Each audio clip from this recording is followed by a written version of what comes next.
Alright guys, welcome back to the channel. We're going to go over something a little bit different today. This is a radiator that I purchased off of Amazon. I've heard really good things about these guys, and they're relatively cheap, unlike Cold Case and Griffin. This radiator was about 300 bucks, and I will tell you, I saw one. Somebody had one on their pickup truck, and I'm like, that's actually pretty well made. It's not silicone. It's fully welded. So that's a little bit different.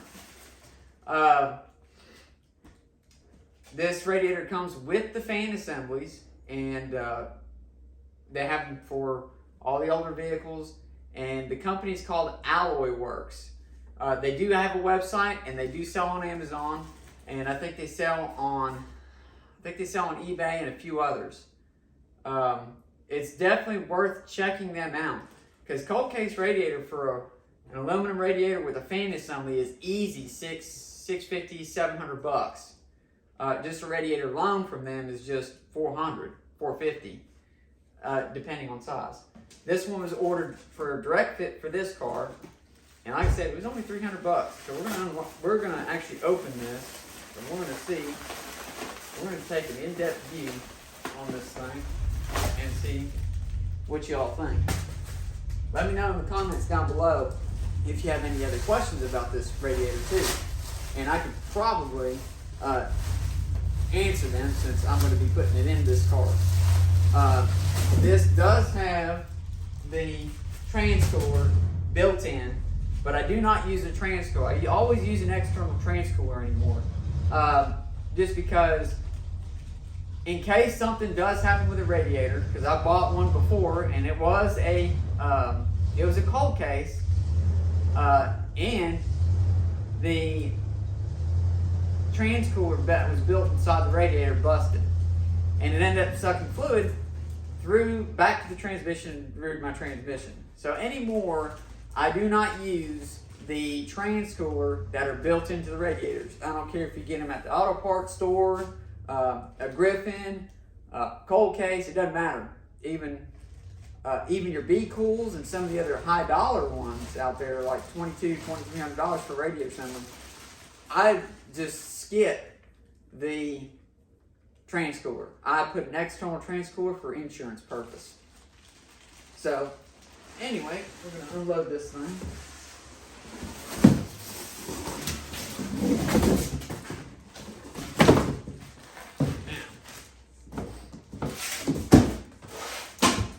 What you all think about this thing.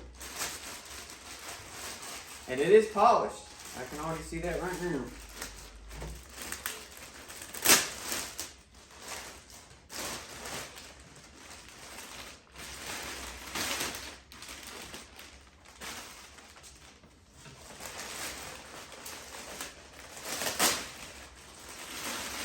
I don't want to damage my pins or anything, so being real careful with it. And it does come with the harness. It does come with the harness and relay kit. Wire this thing up. Comes even with the cap. There we go. Let's see what y'all think about that. That's pretty nice and well built. They even have right here's the port where the switch will go for your automatic turn-ons for the fan, and right here are the Transcores. Like I said, it is fully TIG welded. It's not silicone, because usually when it's silicone, you can tell how it's made down along the side. It's fully TIG welded. There's nothing that's siliconed up on these at all. What I mean by silicone, it's like a two-part epoxy that they seal these things with sometimes. And it uses, it's for high heat, and it's made for metal. It's made for aluminum, metal, galvanized, and it will hold, but it's just not the high quality. So you do have to watch some of them, like Northern radiators. They're like that. They're not TIG welded like this is. This is a full TIG welded aluminum radiator all the way down. This is a really nice radiator. I'm actually kind of glad I bought that. Yeah. But yeah, that's it, man. That's the whole radiator right here. It's fairly thin. It's not too thick. So you could probably, for like a street rod, if you're buying a real thin street rod one, this would be perfect. Let me go get my measuring tape. We'll measure the whole thing thickness wise.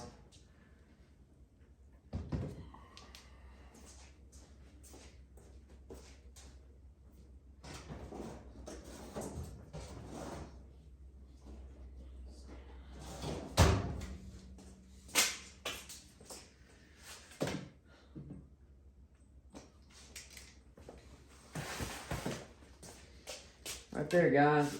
You are exactly, from the way it sits down to the top of the fan back here, is exactly 5.5 inches.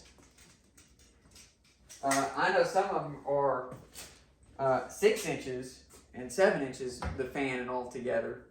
But this is a 2-core, or this is actually 3-core. Not a 4, because I'm not, I didn't really need the 4 because this is already an aluminum piece, so it's going to keep it kind of cool. And plus, I'm running a small block. I'm not running a big block, and they'll still have pretty good flow. A lot of these car builders will actually do this instead of the 4-core. Because if you run, what I've ran into, if you run a 4-core radiator with like a Wind high performance pump, it's a high flow. The problem is with running the thicker core sometimes is when your engine speeds up and let's say the thermostat's open and you have the coolant that flows through here, it doesn't stay in the radiator long enough to keep it to cool it down before it goes back into the engine to circulate it, because it's a water pump. That's what it's supposed to do. So it's feeding it, and then as it's feeding it, it's pulling it right back out. So it's going straight through without having any time to cool. Especially when you're sitting in traffic. You don't have any air that's flowing except for the fans. And sometimes that's not enough. So if you actually have it sitting in the car and you have and it's smaller, the fluid's going to stay in there more to have a chance to cool down before it goes back into the engine. That's the main problem that I've seen. It's because you're running a high performance pump and a 4-core radiator thinking, hey, it's going to be really cool. Well, actually, no, you're actually hurting it because it's not staying in the radiator long enough to keep it, to cool it down before it goes back into the engine. And that's why you see a lot of people that have a cooling problem. It's running too hot. That, and they might even have their timing off. And that will cause it too. But no, this is actually pretty good system. I actually like this. Definitely check them out. I will have the link in the description below for alloyworks on their radiators. Of course, you need to figure out which radiator you're going to need for your application, measurement or vehicle wise. But I will put the links in the description below for this one for my car that I am using. And we'll catch you on the next video, guys. Hopefully you enjoyed this. Hopefully that was some information that you guys needed to know. And we'll get this thing in. Catch you on the next video.